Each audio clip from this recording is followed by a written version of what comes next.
What happens when a man known for quiet strength, discipline, and measured words walks into a studio built on interruption, fast opinions, and overlapping voices, and decides, in one unexpected moment, that he will no longer compete for space? What happens when patience, stretched thin under bright lights and live cameras, finally settles into something sharper than anger? The audience thinks they're about to watch another friendly daytime interview. The hosts believe they control the rhythm. But before the hour is over, the room itself will be taught how to listen. Before we go any deeper into this moment, make sure you subscribe to the Narration show, hit like, and drop a comment, because stories like this don't just unfold, they hit.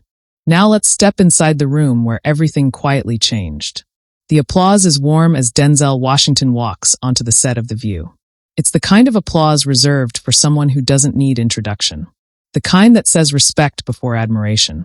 He smiles politely, shakes hands, takes his seat. His posture is relaxed but upright, shoulders squared, eyes observant.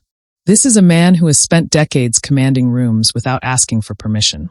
Across the table, Whoopi Goldberg sits comfortably relaxed, fully at home. She's not just a host here. She's an anchor, a presence, a voice that has carried this show through countless debates. The cameras roll. The red lights blink on. Millions are watching. The conversation begins easily. Safe territory. Film. Legacy. Longevity. Denzel speaks slowly, deliberately, choosing words the way a craftsman chooses tools. He talks about discipline, about waking up early, about responsibility, how fame is empty without purpose. The audience nods along. You can feel the respect in the room. Whoopi listens, smiles, jumps in with humor, steering the conversation forward like she's done 1,000 times before. Everything feels smooth, controlled, predictable. But unpredictability doesn't announce itself. It creeps in. Denzel leans slightly forward, explaining how young people today are drowning in noise, opinions, expectations, distractions. He says something simple, almost gentle, that silence, reflection, and accountability matter more than applause. His voice is calm, steady, thoughtful. And that's where growth really begins, he says, nearing the end of his thought. But, Whoopi interjects, leaning in. Don't you think that can sound a little dismissive to people who don't have the same advantages? It's not hostile. It's not aggressive. Just an interruption. Normal for this show. Expected. Denzel pauses. A half second. He nods politely, allowing her to continue. She reframes his words, adding context, building her point quickly, efficiently. The conversation speeds up. Denzel opens his mouth to respond. And because Whoopi continues, cutting in again, what people hear is something shifts. Not visibly, not dramatically, but inside Denzel, a decision is forming. He tries again. What I'm saying is, another voice overlaps. Another thought stacks on top of his unfinished sentence. The rhythm of the show begins to swallow him. It's subtle but unmistakable. The audience senses it. A few people shift in their seats. Someone in the front row tilts their head. Denzel stops speaking. He doesn't lean back. He doesn't frown. He simply stops. The overlapping voices continue for a second longer, then fade as the panel realizes he's gone silent. The silence doesn't feel empty. It feels intentional, heavy, almost instructional. Denzel lifts his hand slightly. Not sharply, not dismissively, just enough to be seen. Let me finish, he says. His voice is calm, low, controlled. The effect is immediate. The studio goes quiet, not the polite quiet of listening, but the startled quiet of recalibration. The kind that makes people aware of their own breathing. Whoopi freezes mid-motion, eyebrows lifting just slightly. The other hosts stop moving. The audience collectively inhales. Denzel doesn't rush to fill the space. He lets the silence sit. Then he speaks. When a thought gets interrupted, he says evenly, it stops being what the speaker intended and starts becoming what the listener assumes. Every word lands clean. There's no background chatter now. No overlapping commentary. Just his voice. He looks directly at Whoopi, not confrontational, not angry. Direct. Human. Grounded. I'm careful with my meaning, he continues, because words carry weight. And once they're cut off, they get lighter. Distorted. You can hear a pin drop. The audience isn't clapping. They're processing. This isn't entertainment anymore. It's instruction. Whoopi nods slowly. There's no defensiveness in her expression, just awareness. Okay, she says softly. Go ahead. Denzel resumes, finishing the thought he started minutes ago. About accountability not being blame. About empathy not meaning helplessness. About how respecting people includes trusting them with responsibility. His words flow now, uninterrupted, complete. As he speaks, something changes in the room. The hosts sit back. They listen. The audience leans forward. The rhythm slows, not because Denzel demands control, but because he earns it. When he finishes, he doesn't smile. He doesn't nod. He simply rests his hands together again. The applause comes slowly at first, then grows. Not loud, not explosive, respectful. But the moment isn't over. The conversation continues and tension simmers beneath the surface. Whoopi challenges him again later. But this time, she waits until he finishes. Denzel answers fully. Calmly. The audience notices the difference. The dynamic has shifted. The table no longer feels like a battleground. It feels like a classroom. At one point, another host jumps in mid-response, voices colliding again. Denzel doesn't interrupt. He doesn't gesture. He stops talking. Again, the overlapping voices continue briefly, then falter. Everyone realizes what's happening.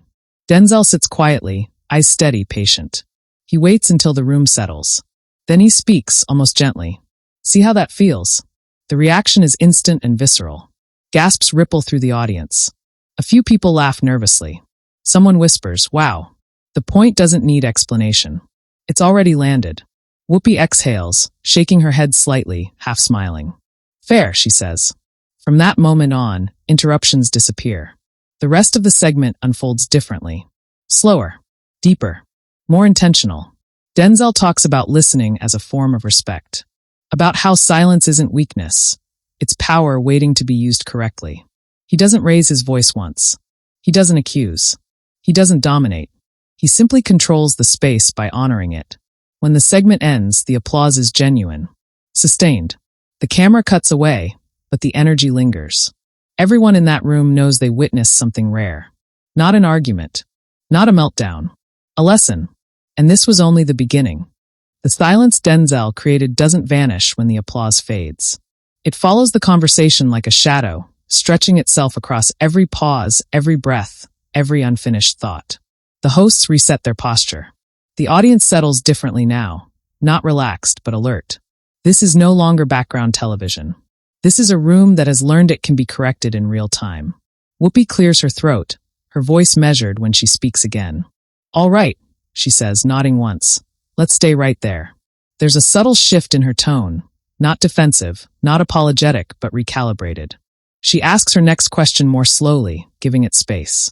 "When you talk about responsibility," she continues, "how do you balance that with compassion for people who feel trapped by circumstances?" Denzel listens fully this time. He doesn't rush to respond. His eyes drop briefly, as if weighing the shape of his answer before releasing it. "Compassion without honesty," he says, "can quietly become disrespect." The audience murmurs. Not disagreement, recognition. "If I believe someone is capable," he continues, "I don't serve them by pretending they aren't." One of the co-hosts leans forward, clearly eager to jump in, but catches herself. The moment hangs. Denzel finishes his thought uninterrupted, his voice steady, deliberate. The room remains quiet even after he stops speaking, as if no one wants to be the first to break the stillness he's created. Whoopi nods again slowly.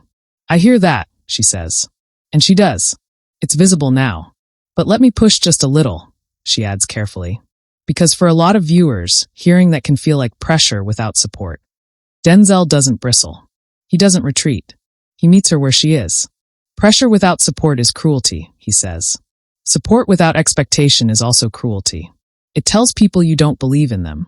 The audience reacts audibly now. A low wave of sound rolls through the studio.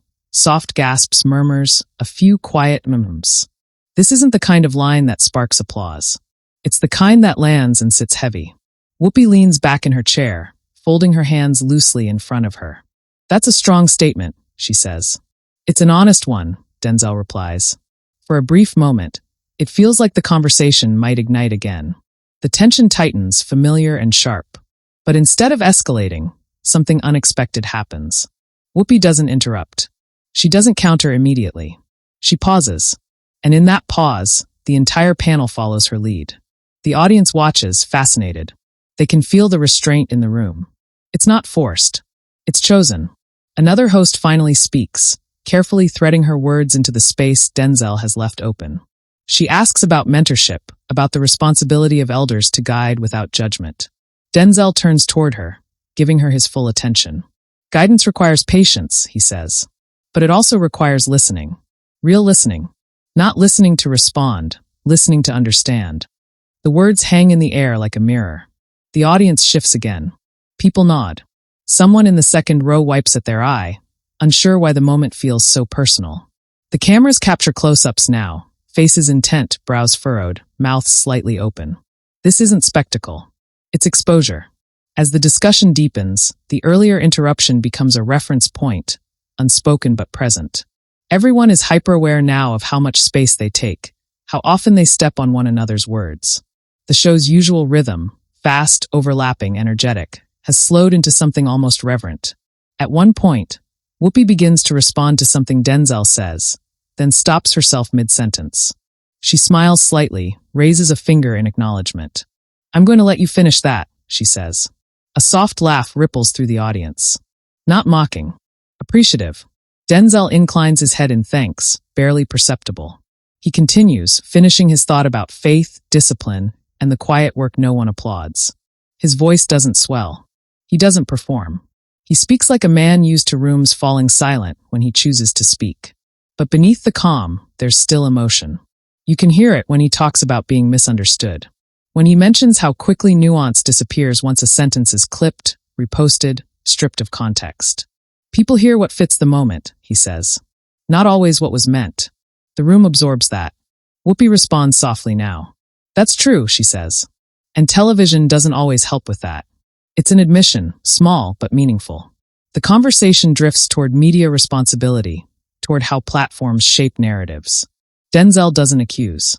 He reflects. He talks about restraint as a lost art, about silence being treated like weakness. Sometimes, he says, the strongest thing you can do is wait. Let the noise pass. Let truth stand up on its own. Another pause. Another stretch of quiet. This one feels different, less tense, more settled. The audience isn't holding its breath anymore.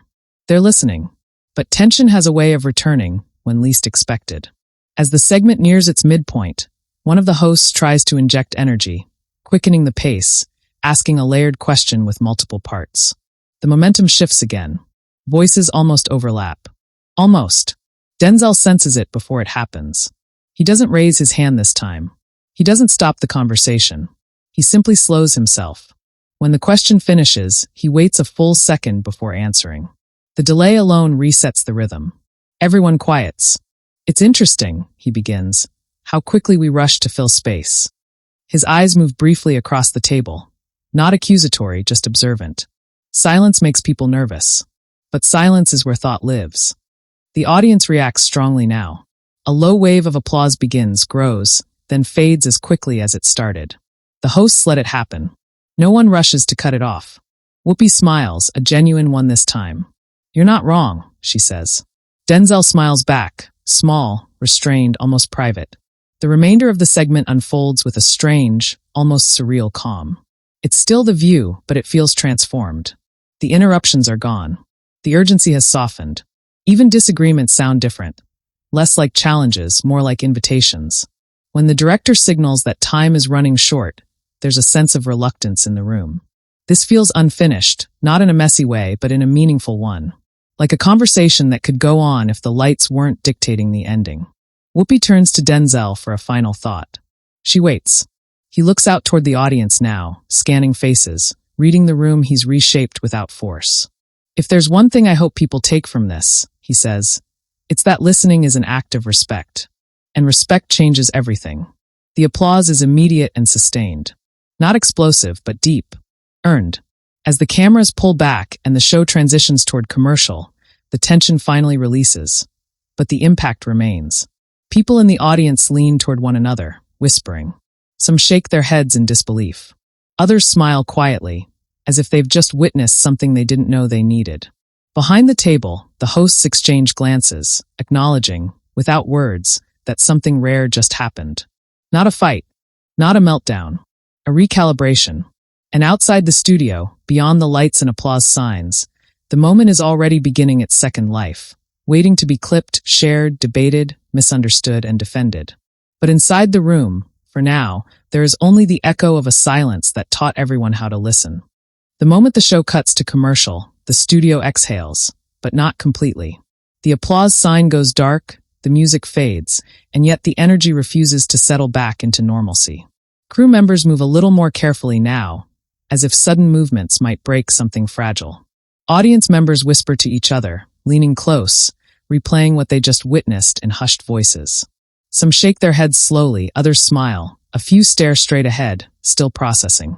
At the table, Denzel remains seated exactly as he was, posture unchanged, hands loosely folded. He hasn't won anything, and he doesn't look like a man who thinks he has. He looks like someone who said what needed to be said and is done carrying it. Whoopi sips from her mug, thoughtful, eyes unfocused for a moment. The other hosts exchange quick glances, silent acknowledgments that this interview has gone somewhere none of them expected. A producer steps just off camera and gives a subtle signal. 30 seconds. Whoopi nods, straightens in her chair, and turns slightly toward Denzel. Her voice is low now, off mic. "I hear you," she says. "It's not performative. It's personal." Denzel meets her eyes and nods once. "That's all I was asking for." The red light flicks back on. They're live again. The audience quiets immediately, almost instinctively. It's as if everyone understands that this isn't just another segment anymore. The conversation resumes, but the tone is different, more deliberate, more careful. Whoopi opens with a question that feels less like a challenge and more like an invitation. "You've talked a lot about listening," she says. "Where did you learn that?" Denzel doesn't answer right away. He looks down, then back up, as if pulling the memory from somewhere deep. "From people who didn't have the power to interrupt," he says quietly. "From elders. From mentors. From watching what happens when nobody listens." The words hit differently now. The audience doesn't murmur. They stay silent, giving him the space he's earned.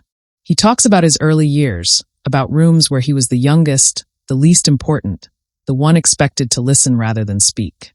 He talks about how those moments shaped him, how silence taught him more than noise ever did. "You learn respect," he says, "when you're not the loudest voice in the room." One of the hosts nods vigorously, clearly moved. Another clasps her hands together, leaning forward. No one interrupts. But tension, like gravity, always finds its way back. A question comes, carefully phrased, but pointed nonetheless, about whether his approach risks shutting down open debate. The phrasing is polite, but the implication is sharp. Denzel listens all the way through, eyes steady, expression neutral. He responds calmly. "Debate doesn't disappear when people finish their thoughts," he says. "It gets better." The audience reacts this time. Applause breaks out, stronger than before. Not raucous, but affirming. Denzel waits for it to die down before continuing. He never speaks over it. That, too, is a lesson. Whoopi watches him closely now, not as an adversary, but as a collaborator in something unexpected. When she speaks again, there's an honesty in her voice that wasn't there earlier. "You know," she says, "this show moves fast. Sometimes we forget that speed isn't the same as depth." Denzel nods. "Speed is easy," he says. "Depth takes courage." The audience gasps softly. Someone in the back whispers, "Wow."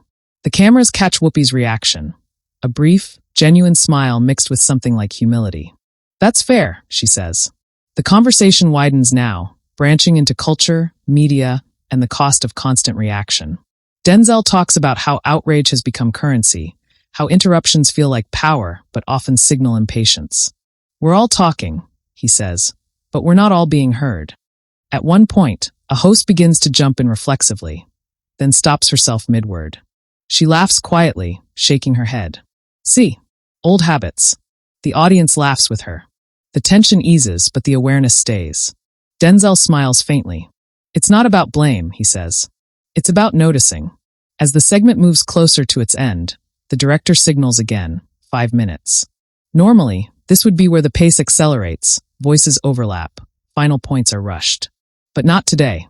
Today, the panel slows even more, as if resisting the clock itself. Whoopi turns to Denzel one last time during the live segment. "Has there ever been a moment," she asks, "when you lost your patience?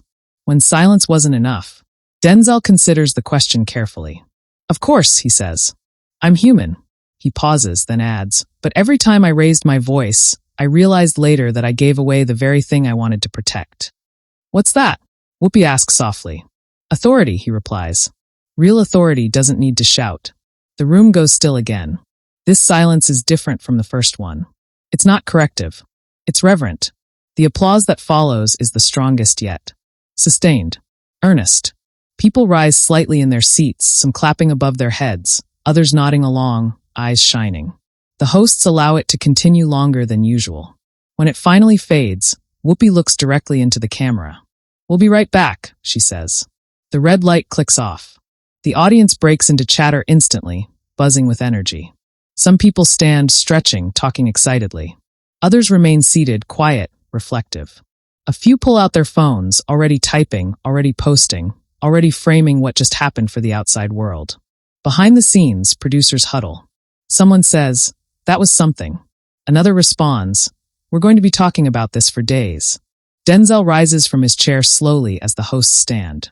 Several of them thank him quietly, sincerely. One says, "That was powerful." Another adds, "We needed that." Whoopi steps closer.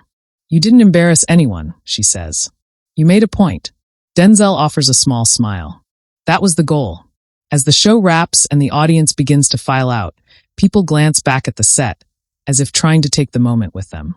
Conversations spill into the hallway, into the street, into the digital world waiting outside. By the time Denzel leaves the studio, clips are already circulating. Short videos. Paused frames. Captions stripped of context. "Let me finish. See how that feels." Each line takes on a life of its own. Some praise him as a master of composure. Others argue he was condescending. Think pieces begin forming before the hour is even over. Social media splits into camps, dissecting tone, intent, body language. Was it necessary? Was it respectful? Was it overdue? But inside the studio, those questions feel distant. What remains there is the memory of a room that learned how quickly power can shift. Not through volume, not through anger, but through stillness. And as the story continues to grow beyond that space, one thing becomes clear. This wasn't just a television moment. It was a mirror. And everyone who watched saw something of themselves reflected back. How they listen, how they interrupt, how they claim space. The fallout is just beginning. By the time the episode finishes airing, the moment has already escaped the studio and taken on a life of its own. It moves faster than anyone inside that room ever could. Faster than intention. Faster than nuance. Faster than silence itself. Clips begin circulating within minutes. First the raised hand, then the calm but firm, "Let me finish," then the devastatingly quiet, "See how that feels." Each clip is cropped tighter, sharpened, stripped of everything around it, until the moment becomes both everywhere and incomplete at the same time. Phones buzz across the country. Notifications light up. The audience members who sat in those chairs replay the moment from their seats at home, realizing that what felt powerful in person feels even heavier through a screen. Social media platforms flood with reactions. Some people praise Denzel Washington as a master of composure, calling the moment a clinic in respect and authority. Others accuse him of being dismissive, of shutting down dialogue, of using silence as a weapon. Arguments ignite in comment sections that have never heard the full conversation, never felt the temperature of the room, never experienced the weight of that pause. Hashtags form. His name trends. Inside media offices, producers and editors scramble. Headlines are written and rewritten. Denzel Washington's silence is the view panel. The moment daytime TV stopped talking. A masterclass in control, or an uncomfortable power play? Each headline pulls the moment in a different direction, bending it to fit a narrative hungry for certainty. Whoopi Goldberg addresses it the next day, briefly, carefully. She doesn't sound defensive. She doesn't sound shaken. She sounds thoughtful. She speaks about listening, about conversations evolving in real time, about how even seasoned professionals can be reminded of something fundamental. Sometimes, she says, you don't realize you're stepping on a moment until it steps back. That line circulates too. Denzel, meanwhile, does what Denzel has always done. He says nothing. No tweet. No interview. No clarification. No attempt to steer the narrative back toward himself. The silence that defined the moment becomes the silence that follows it. And somehow, that silence speaks louder than any statement ever could. In the absence of his voice, others rush to fill the space. Body language experts analyze the angle of his hand. Communication coaches turn the clip into lesson plans. Motivational speakers quote him on stages. Critics argue over whether silence can be compassionate or whether it's inherently controlling. The moment fractures into 1,000 interpretations, each one reflecting the person watching it more than the man at the center of it. But those who were in the room remember something different.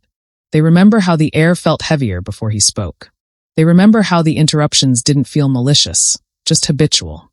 They remember the exact second the room recalibrated, when everyone realized that control didn't need volume and respect didn't need permission. They remember that the silence wasn't empty. It was full of attention, of restraint, of intention. Audience members later describe it in interviews and posts. It felt like being called out without being attacked. It made me think about how often I interrupt people without noticing. I didn't feel uncomfortable. I felt corrected in a good way. And that's where the story deepens. Because the real aftermath isn't just media buzz or trending clips. It's the quiet ripple effect. Teachers replay the clip for students and ask them to listen, not just to the words, but to the pauses. Managers reference it in meetings about communication. Couples argue about whether silence is healthy or harmful. People catch themselves mid-interruption and stop, suddenly aware of how easy it is to take space without earning it. The moment becomes less about Denzel Washington and more about everyone watching. Weeks later, the show has moved on. New guests, new debates, new interruptions. But something subtle lingers. Viewers notice that conversations slow down, if only slightly. That hosts hesitate before cutting in. That silence is allowed to exist for half a second longer than it used to. It's not a revolution. It's a crack. A reminder. Denzel eventually appears at another event, another stage, another microphone. He's asked about legacy, about craft, about life. He's never directly asked about the view moment, or if he is, he sidesteps it gracefully. He talks instead about discipline, about restraint, about choosing when to speak. Those who know. Those who don't keep scrolling. And maybe that's the point, because the moment was never meant to be loud.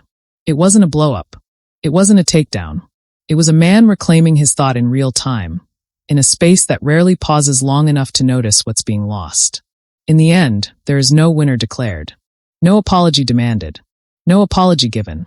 Just a lasting image, a raised hand, a calm voice, and a room that learned how powerful listening can be when someone insists on it, not with force, but with presence. Now it's your turn. Was Denzel Washington right to stop the interruptions and reset the conversation? Or did the moment go too far? Did the silence teach something important? Or did it shut something down? Share your thoughts in the comments. We want to hear your voice. And if you want more explosive, emotional, cinematic stories that put you right inside the moments everyone is talking about, make sure you subscribe to the Narration Show. Like the video, join the conversation, and stay with us because sometimes the loudest stories are told in silence.